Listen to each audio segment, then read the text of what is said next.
This is not a political statement, so don't take it that way, but we have a president who vowed to really knock down the debt, the national debt. I'm just going to come in and attack it and get that baby paid down. In the last 2 years, just since our president has been in office, we've racked up $3 trillion. In 2 years, we've racked up $3 trillion of national debt. There was an article written in 2014 that I thought was interesting, so this is outdated, but it said if we really were to pay down the national debt really aggressively, it would take 398,879,561 years. 400 million years to pay down our national debt. Our money right now it's fiction. It's monopoly money.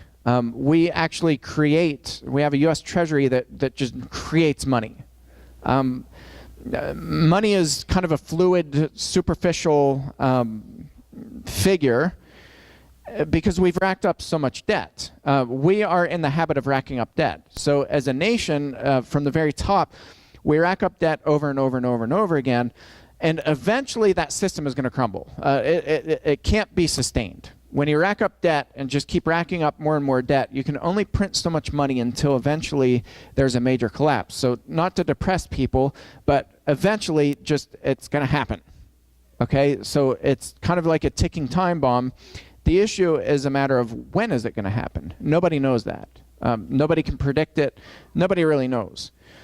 We just know, economists know that eventually it's going to happen. One of the big concerns that I have is the debt that we are incurring, the sinful debt that we're incurring on our children. I've given some articles. I think there are some alarming things and there are some hopeful things. So this is not all like just to depress you and knock you down, but some depressing things that are going on, some not so hopeful things that are going on, is that the church, Christians are leaving Christianity at an unprecedented rate in the United States of America. So as quickly as we're racking up national debt, we are losing people as Christians at an unprecedented rate. I call it our non-denomination denomination, the Churches of Christ. We're losing people so rapidly right now that there are a lot of predictions that in 10 years the Churches of Christ will not exist. That's alarming. That means we need to do something about that, right? We need to take more seriously how we teach people, how we instruct our children, not just our children, but the unchurched. People who don't know God or who are just unchurched. It's not just the Churches of Christ. This is across a lot of denominations. But at the same time, there's something else that's pretty alarming that's going on. And I just saw an article the other week, and I tried to find it, and I could not find this article, which made me pretty sad. But it was an article that somebody had posted on people who are in abuse advocacy work. So there are all kinds of different advocates. We have victim services in town. In Somerset and Cambria County, we actually have a really good networking of advocates for all kinds of different abuse and poverty and domestic violence and all those things. We have some great organizations, but nationally what's happening is that advocate workers are burning out at unprecedented rates. The burnout rate now is over 60% of people who are in advocacy are currently at burnout. They're operating at 100% burnout, which means they're clocking in when they go into their jobs, but they ain't there. It's having tremendous toll on personal lives. Those same advocates are abusing drugs and alcohol and to cope as a coping mechanism for the abuse that they see. Why is it happening, and why is it happening so quickly? What's happening is there's a kind of like with debt, there's this compound interest effect that happens, right? Generationally, The Bible says that sins will be carried on to your children unto the third and fourth generations. That's a biblical concept. That doesn't mean that if you sin, your kids are going to be punished for that. That's not what it means. It means that there are ripple effects, right? I talk about that a lot here. There are ripple effects that are going on. When people are in broken homes, which is where the devil plays. The devil, his goal is to break homes apart. His goal is to break homes apart because if you break the home apart, you break individuals. And people in advocacy see this. They see the brokenness, the ripple effects that happen, the self-injury, all kinds of issues. Medical problems, depression, anxiety, all kinds of problems that people who grow up in abusive homes experience. Well into adulthood, that becomes a generational issue. And there's this debt that's incurred because of those sins. And as the national debt clock keeps spiraling out of control, our national sin clock is spiraling just as quickly.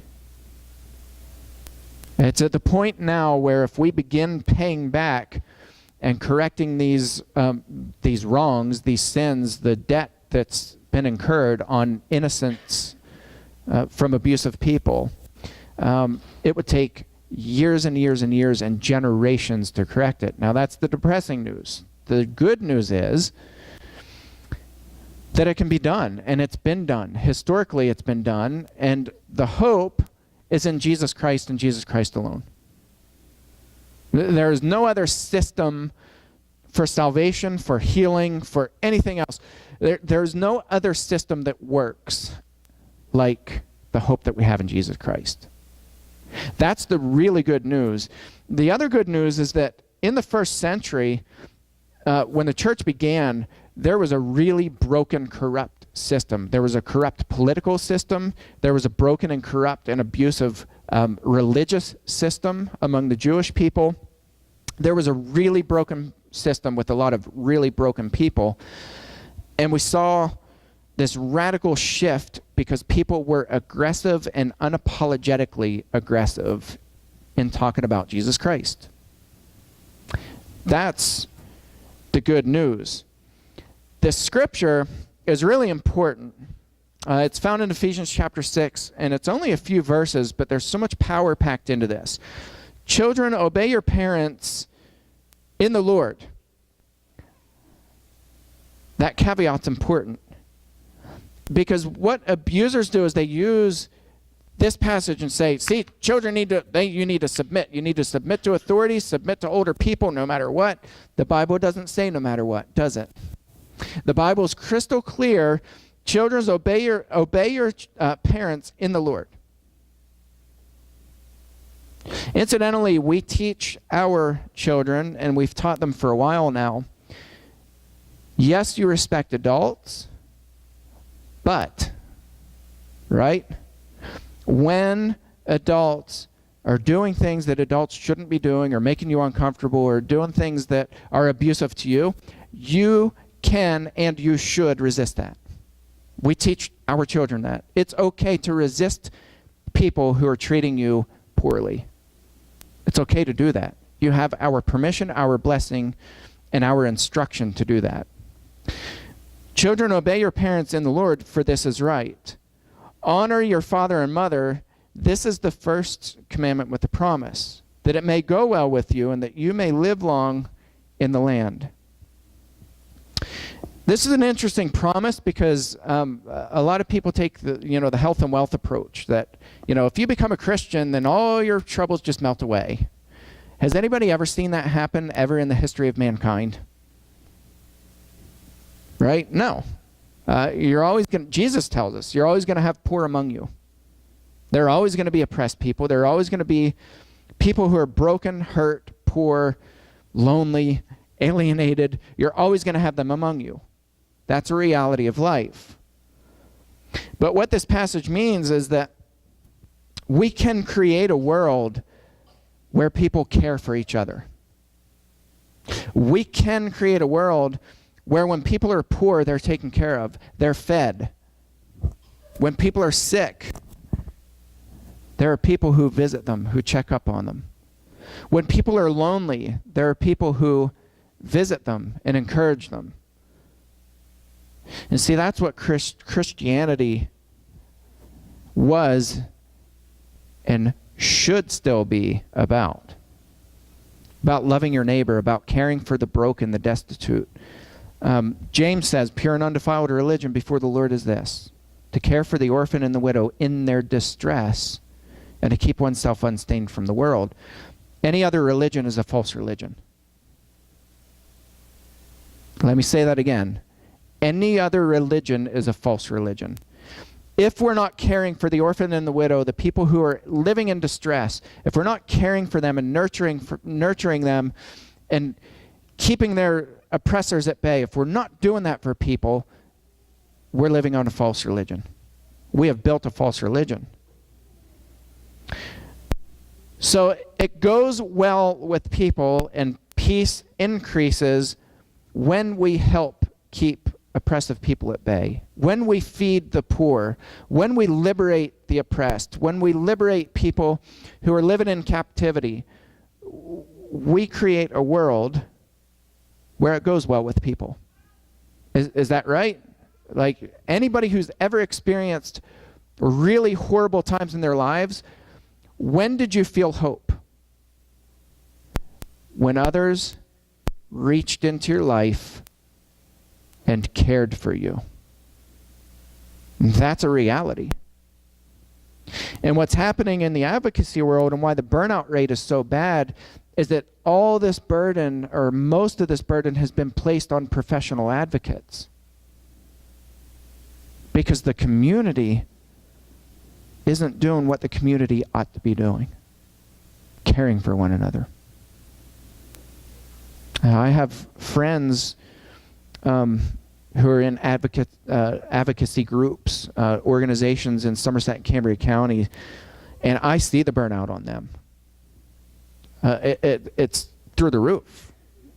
They're stressed out, they're anxious, they're exhausted, and they're begging for help from, guess where? Churches. Guess where the least amount of help comes from? Sadly, the churches. So I think God has put us in a really unique position to teach our children and to bring our children along with us when we help people who are in need. If we model that behavior, what we're doing is we're creating wisdom. So we're doing a series on wisdom this year. And I want to kind of focus on wisdom in the home, because I think wisdom has to begin in the home. Wisdom isn't something that you just get or catch, or, it's not like a cold, you catch wisdom. Wisdom is something that we need to constantly work on. We need to teach our children how to discern, how to make wise decisions, how to think through and process things. One of our favorite sayings with our kids is, figure it out. I can't put my shoe on. Figure it out. I don't know how to do this. Figure it out. Our kids will tell you. They get tired of hearing us say, figure it out. But that's become our mantra. Figure it out. That doesn't mean that we won't step in and help you. We're not going to stand there and mock you and make fun of you when you can't do things. But we want you to try. We want you to feel what it's like to struggle to put your shoe on. And when they put their shoes on the wrong feet, guess what? That's okay. We don't get angry and upset and tell them that they failed. It's okay that they put them on the wrong feet, but we look and we say, okay, do you feel anything that's wrong? No. Do you see anything that's wrong? Nope. Okay, let me help you out a little bit. Your shoes. And then they fix them, and then everything is good. But we need to teach our children that there are people out there who are struggling, and it's okay, and we should be stepping in, and we should be helping them. And a lot of times what adults do is they do those things, and they don't let their children know that they're helping other people, and I think that's to the detriment of our children. I think our children need to be by our sides, when we're helping other people out. I think that they need to see what it's like when we help other people. Actually, this week, in a few days, Bill, Marianne, and Eden and myself are going to Haiti. That was a very big, hard decision for us to make as a family, because obviously it's just tough when you bring, a small kid, and she's going to see a lot of hard things. But we don't want to shield our children from blessing other people. We want our children to experience what it's like to sit with people who are struggling. What it's like to see them smile when they feel hope. We want our children to learn that it's okay for people to make mistakes and to mess up. What's not okay is for us to incur this debt and to keep that going and to pretend like everything's great and to just go on and, you drive along. And I've seen people do this, a good analogy, but I've seen people drive along. I just saw one the other day. I hope it wasn't one of you. God forgive me if it was one of you. Somebody was driving with a trailer behind their car, and it was unhooked. And so it was just the safety chains that were holding it on. This thing was like whipping all over the place, and you could hear it like sparks flying everywhere. And I heard it a mile away, and I was like, what is that noise? And you heard this. And then this car goes by, and this trailer just has like sparks going everywhere, and it's hitting the back of the car. And I was like, how do these people not know this? It was you, wasn't it? But, right, it's not okay to do that. It's not okay to go through life and just pretend like everything's okay and just block out all the stuff that's crumbling around us and say, God is good all the time, right? It's okay to tell our kids that people make mistakes, and there are people who are poor and people who are oppressed. And what we're going to do is we're going to step in, and instead of turning a blind eye to that, we're going to step in and we're going to help. We're going to help them. Children, obey your parents in the Lord, for this is right. Honor your father and mother. This is the first commandment with a promise, that it may go well with you, and that you may live long in the land. Fathers, do not provoke your children to anger, but bring them up in the discipline and instruction of the Lord. This word for provoke is an interesting word.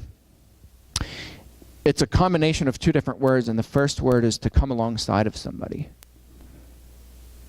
and to get really close to them. It's a word of proximity. So the first is that fathers, don't get real close to your children, up in their face, and the second part of that is to anger, to irritate, to push buttons. You ever have somebody get in your personal space when they're angry?